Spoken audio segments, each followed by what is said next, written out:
আসসালামু আলাইকুম দর্শক, স্বাগত জানাচ্ছি বাংলা সংবাদে। শুরুতেই জানিয়ে দিচ্ছি শিরোনাম। গভীর রাতে বুলডোজার দিয়ে অ্যাব ক্যাম্পের দেয়াল গুড়িয়ে দিল সন্ত্রাসীরা, কেটে দেওয়া হল রাস্তা।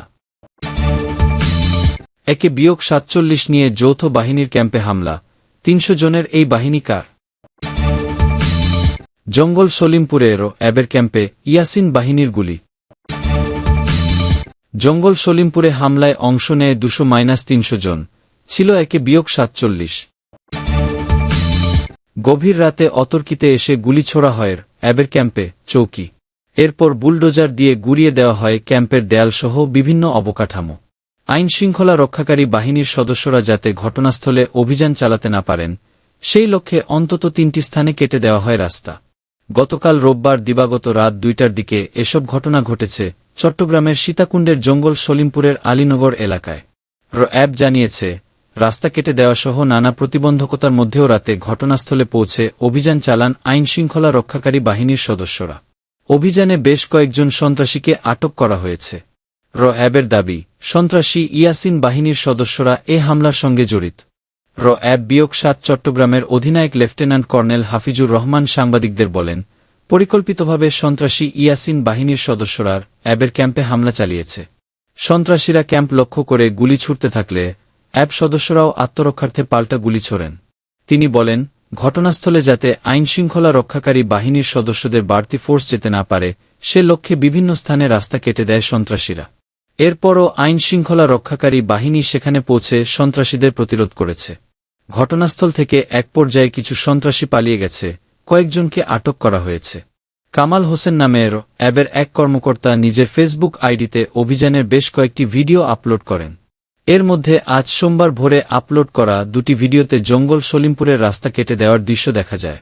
ভিডিওতে অ্যাব কর্মকর্তা কামাল হোসেনকে বলতে শোনা যায়, আইনশৃঙ্খলা রক্ষাকারী বাহিনী যাতে প্রবেশ করতে না পারে, সেজন্য এখানে সন্ত্রাসীরা বিভিন্ন স্থানে কালভার্ট এবং রাস্তা কেটে দিয়েছে, যাতে আমাদের গাড়িগুলো ভেতরে প্রবেশ করতে না পারে। ওরা মনে করেছে যে ওদের কৌশলের কাছে আমরা পরাজিত হয়ে যাব, কিন্তু আমরা যে ওদের থেকে আরও বেশি কৌশলী, সেটা ওরা বুঝতে পারেনি। অ্যাব কর্মকর্তারা জানান, রাস্তা কেটে ফেলায় ঘটনাস্থলে পৌঁছাতে কিছুটা সময় লেগেছে আইনশৃঙ্খলা রক্ষাকারী বাহিনীর সদস্যদের। যেখানে রাস্তা কেটে ফেলা হয়েছে, সেখানে গাড়ি রেখে ঘটনাস্থলে পৌঁছান তারা। চট্টগ্রাম নগরের বাইজিদ ফৌজদারহাট সংযোগ সড়ক ধরে এগোলে এশিয়ান ইউনিভার্সিটি ফর উইমেনের বিপরীত দিকে একটি সড়ক ঢুকে গেছে পাহাড়ের ভেতরে। সে পথেই শুরু জঙ্গল সলিমপুর। ছিন্নমূল ও আলিনগড় মূলত এ দুটি অংশে বিভক্ত এলাকাটি। জেলা প্রশাসনের তথ্যমতে এখানে ৩,১০০ একর খাসজমি রয়েছে। দীর্ঘদিন ধরে এলাকাটি নিয়ন্ত্রণ করে আসছে বিভিন্ন ভূমিদস্যু ও সন্ত্রাসী গোষ্ঠী। গত ৯ মার্চ আইনশৃঙ্খলা রক্ষাকারী বাহিনী জঙ্গল সলিমপুরের নিয়ন্ত্রণ নেয়। সেনাবাহিনী, র্যাব, পুলিশ ও বিজিবির প্রায় ৩,২০০ সদস্যের যৌথ অভিযানে এলাকাটির নিয়ন্ত্রণ নেওয়া সম্ভব হয়। এর আগে বিভিন্ন সময় চেষ্টা করেও এলাকাটির নিয়ন্ত্রণ নিতে পারেনি আইনশৃঙ্খলা রক্ষাকারী বাহিনী। বরং অভিযানে গিয়ে হামলার শিকার হয়েছেন পুলিশ ও প্রশাসনের কর্মকর্তারা। আইনশৃঙ্খলা রক্ষাকারী বাহিনীর যৌথ অভিযানের পর এলাকাটিতে পুলিশ ও অ্যাবের জন্য ২টি প্রশিক্ষণ কেন্দ্র স্থাপনের ঘোষণা দেয় সরকার। এরই অংশ হিসেবে অ্যাব আলীনগরে একটি ক্যাম্প তৈরির কাজ শুরু করে। গতকাল রাতে সেই ক্যাম্পটি গুড়িয়ে দেওয়ার অভিযোগ উঠেছে সন্ত্রাসীদের বিরুদ্ধে। গত ৯ মার্চ পরিচালিত যৌথ অভিযানে ২২ জনকে গ্রেপ্তার করা হলেও ইয়াসিন বাহিনীর প্রধান ইয়াসিন, রোকন বাহিনীর প্রধান রোকন উদ্দিন, মশিউর রহমান, নুরুল হক ভান্ডারী, গাজী সাদেক, গোলাম গফুরসহ কয়েকজন সন্ত্রাসী এখনও পলাতক। এলাকাবাসী জানান, অভিযানের আগে জঙ্গল সলিমপুরের ছিন্নমূল এলাকা রোকনের দখলে আর আলিনগড় এলাকা ইয়াসিনের দখলে ছিল। চট্টগ্রামের সীতাকুণ্ডের জঙ্গল সলিমপুরের আলীনগর এলাকায় যৌথ বাহিনীর ক্যাম্পে রবিবার গভীর রাতে সশস্ত্র সন্ত্রাসী হামলায় অংশ নেয় অন্তত ৩০০ জনের সশস্ত্র বাহিনী। হামলায় সবচেয়ে মারাত্মক আগ্নেয়াস্ত্র একে বিয়োগ ৪৭ ব্যবহার করেছে তারা। পরিকল্পিতভাবে সন্ত্রাসী ইয়াসিন বাহিনীর সদস্যরা এ হামলা চালায়। হামলার সময় বুলডোজার দিয়ে নির্মাণাধীন আইনশৃঙ্খলা বাহিনীর একটি ক্যাম্প গুড়িয়ে দেওয়া হয়। এছাড়াও আইনশৃঙ্খলা বাহিনীর যাতায়াত ঠেকাতে সড়কের বেশ কয়েকটি অংশ কেটে দেওয়া হয়। এ ঘটনার পর পরিস্থিতি নিয়ন্ত্রণে ওই এলাকায় র্যাব, পুলিশ ও বিজিবির সমন্বয়ে যৌথ অভিযান পরিচালনা করা হয়। অভিযানে অন্তত ২০ জন সন্দেহভাজনকে আটক করা হয়। তবে যৌথ অভিযান কিংবা সন্ত্রাসীদের হামলায় কেউ হতাহত হয়েছে কিনা তা এখনও জানায়নি আইনশৃঙ্খলা বাহিনী। র্যাব জানিয়েছে, রাস্তা কেটে দেওয়া সহ নানা প্রতিবন্ধকতার মধ্যেও রাতে ঘটনাস্থলে পৌঁছে অভিযান চালায় আইনশৃঙ্খলা বাহিনী। অভিযানে বেশ কয়েকজন সন্ত্রাসীকে আটক করা হয়েছে। সন্ত্রাসী ইয়াসিন বাহিনীর সদস্যরা এ হামলার সঙ্গে জড়িত। আগামী ৩১ মে জঙ্গল সলিমপুর পরিদর্শনে আসার কথা রয়েছে স্বরাষ্ট্রমন্ত্রীর। সন্ত্রাসীরা যে ক্যাম্পটি গুড়িয়ে দিয়েছে সেটি উদ্বোধন করার কথা ছিল মন্ত্রীর। র্যাব-৭ চট্টগ্রামের অধিনায়ক লেফটেন্যান্ট কর্নেল হাফিজুর রহমান বলেন, রবিবার রাত ১টার দিকে যৌথ বাহিনীর ক্যাম্পে সন্ত্রাসী ইয়াসিন বাহিনীর ২৫০-৩০০ জন সশস্ত্র সদস্য সংঘবদ্ধ হয়ে এই হামলা চালায়। তাদের হাতে রামদা, দেশীয় অস্ত্র এবং AK-47 রাইফেলের মতো অত্যাধুনিক আগ্নেয়াস্ত্র ছিল। তিনি বলেন, হামলাকারীরা বুলডোজার দিয়ে আলিনগড় স্কুলে থাকা যৌথ বাহিনীর ক্যাম্পের পেছনের দেয়াল ভেঙে দেয়। ওই স্কুলের শেষ প্রান্তে যৌথ বাহিনীর নতুন একটি অস্থায়ী ক্যাম্প তৈরি করা হচ্ছিল। এর মধ্যে ৯০% কাজ শেষ হয়েছিল। বুলডোজার দিয়ে সেটির প্রায় পুরোটাই গুড়িয়ে দিয়েছে তারা। সন্ত্রাসীরা গুলি করে আমাদের লোকজনকে ব্যস্ত রাখে এবং সেই সুযোগে ভাঙচুর চালায়। পাহাড়ে থাকা নতুন কয়েকটি টিনের ঘরের ভেতর থেকে টিন ফুটো করে বন্দুকের নল বের করে গুলি ছুড়েছে তারা। র্যাব-৭ অধিনায়ক বলেন, ইয়াসিন ও তার সহযোগীরা আলিনগড় সংলগ্ন পাহাড়ি ও জঙ্গলে অবস্থান পরিবর্তন করে লুকিয়ে থাকে। এছাড়া আমাদের বাহিনী পেছাতে দেরি হওয়ায় আগেই সরে যাওয়ার সুযোগ পায়। মূল সড়ক থেকে আলিনগড় পর্যন্ত পেছাতে ৩০ থেকে ৪০ মিনিট লাগে। ভাঙা রাস্তার কারণে দ্রুত অভিযান পরিচালনা কঠিন হয়ে পড়ে। যোগাযোগ ব্যবস্থা উন্নত হলে সন্ত্রাসীদের গ্রেফতার সহজ হবে। চট্টগ্রামের পুলিশ সুপার মো. মাসুদ আলম বলেন, জঙ্গল সলিমপুরে যত ঝাঁকুনি দিক, আমাদের পিছু হটার সুযোগ নেই। ইয়াসিন, রোকন বা যারাই জড়িত থাকুক, সবাইকে শনাক্ত করে আইনের আওতায় আনা হবে। এই হামলা পরিকল্পিত উল্লেখ করে পুলিশ সুপার বলেন, হামলার আগে ভেকু মেশিন দিয়ে বিভিন্ন স্থানে রাস্তা কেটে বিচ্ছিন্ন করা হয়েছে। একই সঙ্গে আলিনগড় এলাকায় নির্মাণাধীন একটি অস্থায়ী ক্যাম্প লক্ষ্য করে হামলা চালানো হয়। জঙ্গল সলিমপুর এলাকায় যৌথ বাহিনীর ২টি ক্যাম্প ছিল, একটি প্রবেশমুখে এবং অন্যটি আলিনগড় এলাকায়। নতুন যে অস্থায়ী ক্যাম্প নির্মাণ করা হচ্ছিল সেটিই ছিল হামলাকারীদের মূল লক্ষ্য। সেখানে যাতে আইনশৃঙ্খলা বাহিনী স্থায়ীভাবে অবস্থান নিতে না পারে সে উদ্দেশ্যেই হামলা চালানো হয়েছে। আলিনগড় স্কুলের র্যাব, পুলিশ, এপিবিএন ও আরআরএফ সদস্যরা অবস্থান করছিলেন। হামলাকারীরা চেয়েছিল বাহিনীর সদস্যরা যেন ক্যাম্প থেকে বের হতে না পারেন। এজন্য কিছু ক্ষেত্রে আগ্নেয়াস্ত্র ব্যবহার করা হয়। পাল্টা জবাবে যৌথ বাহিনীর সদস্যরাও শটগান, চাইনিজ রাইফেল ও গ্যাস গান ব্যবহার করেন।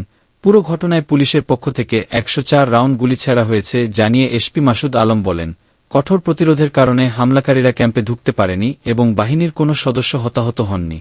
তবে হামলাকারীরা ভেকু মেশিন দিয়ে ক্যাম্পের কিছু অবকাঠামো ভেঙে ফেলেছে। রাস্তা কেটে দেওয়ায় অনেককে হেঁটে ঘটনাস্থলে যেতে হয়েছে। শেষরাতে হামলাকারীরা পাহাড়ি এলাকায় সরে যায়। এর আগে রবিবার ২৪ মে রাত ১টার দিকে জঙ্গল সলিমপুরে যৌথ বাহিনীর ক্যাম্পে সশস্ত্র সন্ত্রাসীরা হামলা চালিয়েছে। গুলিবর্ষণের মাধ্যমে যৌথ বাহিনীর ক্যাম্পে এই হামলা চালানো হয়। পরে র্যাব সদস্যরা পাল্টা আক্রমণ করলে প্রায় ২ ঘণ্টা গোলাগুলির ঘটনা ঘটে। এ প্রসঙ্গে র্যাব-৭ চট্টগ্রামের অধিনায়ক লেফটেন্যান্ট কর্নেল হাফিজুর রহমান বলেন, সন্ত্রাসী ইয়াসিন গ্রুপ রাত ১টার দিকে জঙ্গল সলিমপুরে যৌথ বাহিনীর ক্যাম্পে হামলা চালিয়েছে। পরিস্থিতি নিয়ন্ত্রণে যৌথ বাহিনীর পক্ষ থেকে ননলেথাল অস্ত্র ব্যবহার করা হয়। প্রায় ২ ঘণ্টাব্যাপী উভয় পক্ষের মধ্যে গোলাগুলির ঘটনা ঘটে। পরে যৌথ বাহিনী এলাকায় প্রবেশ করেছে এবং পরিস্থিতি নিয়ন্ত্রণে কাজ করছে। এরপর আজ সকাল থেকে যৌথ বাহিনী এলাকা জুড়ে অভিযানে নামে। দুপুরে ঘটনাস্থল ঘিরে তল্লাশিও চালানো হয়। চট্টগ্রামের সীতাকুণ্ডের জঙ্গল সলিমপুরে ক্যাম্পে গুলি করা হয়েছে বলে জানিয়েছে র্যাব।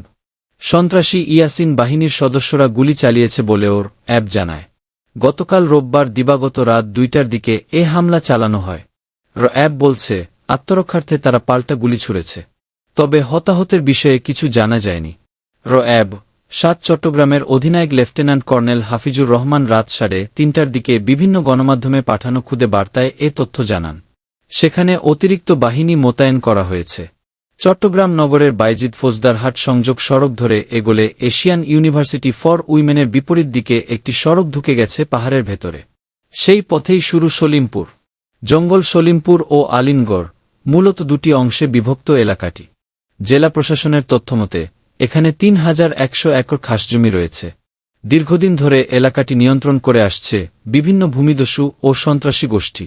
প্রথমবারের মতো গত ৯ মার্চ সেনাবাহিনী, র্যাব, পুলিশ ও বর্ডার গার্ড বাংলাদেশের, বিজিবি, প্রায় ৩,২০০ সদস্য যৌথ অভিযান চালিয়ে এলাকাটির নিয়ন্ত্রণ নেন। এর আগে বিভিন্ন সময় চেষ্টা করেও এলাকাটির নিয়ন্ত্রণ নেওয়া সম্ভব হয়নি। উল্টো অভিযানে গিয়ে হামলার শিকার হয়েছেন পুলিশ ও প্রশাসনের কর্মকর্তারা। এবার অভিযানের পর সন্ত্রাসীরা গা ঢাকা দিয়েছে। এ অবস্থায় জঙ্গল সলিমপুরের এস.এম. পাইলট উচ্চ বিদ্যালয় ও আলীনগর উচ্চ বিদ্যালয়ের হ্যাব পুলিশের সমন্বয়ে পৃথক দুটি চৌকি বসানো হয়েছে। প্রথমবারের মতো গত ৯ মার্চ সেনাবাহিনী, র্যাব, পুলিশ ও বিজিবির প্রায় ৩,২০০ সদস্য যৌথ অভিযান চালিয়ে এলাকাটির নিয়ন্ত্রণ নেন। এর আগে বিভিন্ন সময় চেষ্টা করেও এলাকাটির নিয়ন্ত্রণ নেওয়া সম্ভব হয়নি। উল্টো অভিযানে গিয়ে হামলার শিকার হয়েছেন পুলিশ ও প্রশাসনের কর্মকর্তারা। ৯ মার্চের যৌথ অভিযানে ২২ জনকে গ্রেপ্তার করা হলেও ইয়াসিন বাহিনীর প্রধান মো. ইয়াসিন, রোকন বাহিনীর প্রধান রোকন উদ্দিন, মশিউর রহমান, নুরুল হক ভান্ডারী, গাজী সাদেক, গোলাম গফুরসহ কয়েকজন সন্ত্রাসী এখনও পলাতক। এলাকাবাসী জানান, অভিযানের আগে জঙ্গল সলিমপুরের ছিন্নমূল এলাকা রোকনের দখলে আর আলিনগড় এলাকা ইয়াসিনের দখলে ছিল।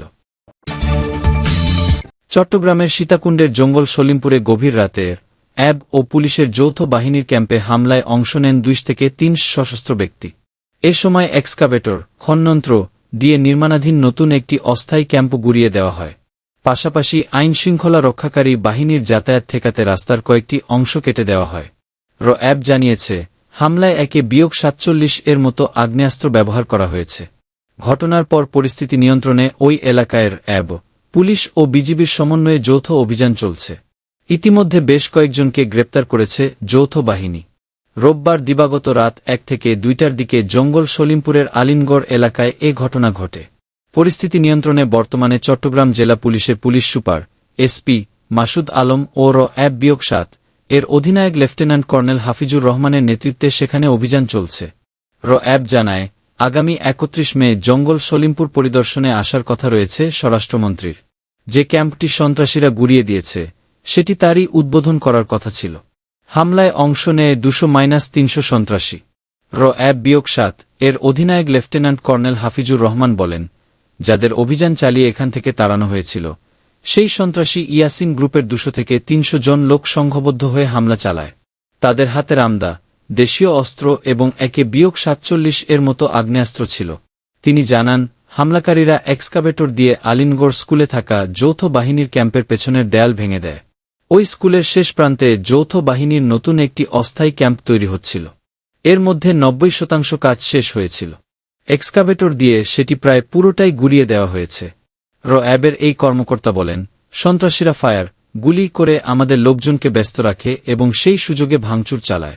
ক্যাম্পের পাশের পাহাড়ে থাকা নতুন কয়েকটি টিনের ঘরের ভেতর থেকে টিন ফুটো করে বন্দুকের নল বের করে তারা গুলি ছুড়েছে। আমাদের লোকজন মানবাধিকার সমুন্নত রেখে পাল্টা গুলি চালিয়েছে। এই ঘটনায় আমাদের কেউ হতাহত হয়নি। চট্টগ্রাম জেলা পুলিশের এসপি মাসুদ আলম বলেন, জঙ্গল সলিমপুরে যাতায়াতের রাস্তার বেশ কয়েকটি অংশ এক্সকাভেটর দিয়ে কেটে বিচ্ছিন্ন করে দেওয়া হয়েছে, যাতে আইনশৃঙ্খলা রক্ষাকারী বাহিনী কোনো যানবাহন ব্যবহার করতে না পারে এবং দ্রুত ঘটনাস্থলে পৌঁছাতে না পারে। তিনি বলেন, আলিনগড় স্কুলের অ্যাব, পুলিশ, এপিবিএন ও RRF সদস্যরা অবস্থান করছিলেন। সন্ত্রাসীদের উদ্দেশ্য ছিল, আমাদের ফোর্স যেন সেখান থেকে বের হতে না পারে। এসপি আরও বলেন, আমাদের ফোর্স শটগান, চাইনিজ রাইফেল ও গ্যাসগান ব্যবহার করেছেন। পুলিশের পক্ষ থেকে মোট ১০৪টি গুলি ছোড়া হয়েছে। শক্ত প্রতিরোধের কারণে সন্ত্রাসীরা ক্যাম্পের ভেতর ঢুকতে পারেনি। হামলার খবর পেয়ে রাতেই র্যাব, পুলিশ, সেনাবাহিনী ও বিজিবি ঘটনাস্থলের দিকে রওনা দেয়। র্যাব-৭ এর অধিনায়ক বলেন, ভেতরে আসার সময় আমরা দেখি, বিভিন্ন কালভার্টের সামনে বড় বড় গর্ত করে রাখা হয়েছে। হামলার ঘণ্টাখানেক আগে তারা খুব দ্রুততম সময়ে এই কাজ করেছে। বাধ্য হয়ে আমরা গাড়ি ছাড়াই ভেতরে প্রবেশ করি। বর্তমানে পুরো জঙ্গল সলিমপুর এলাকা যৌথ বাহিনীর নিয়ন্ত্রণে রয়েছে জানিয়ে তিনি বলেন, সেখানে আমাদের অভিযান চলমান রয়েছে। ইতিমধ্যে বেশ কিছু আসামিকে আমরা গ্রেপ্তার করেছি। তাদের জিজ্ঞাসাবাদ করা হচ্ছে।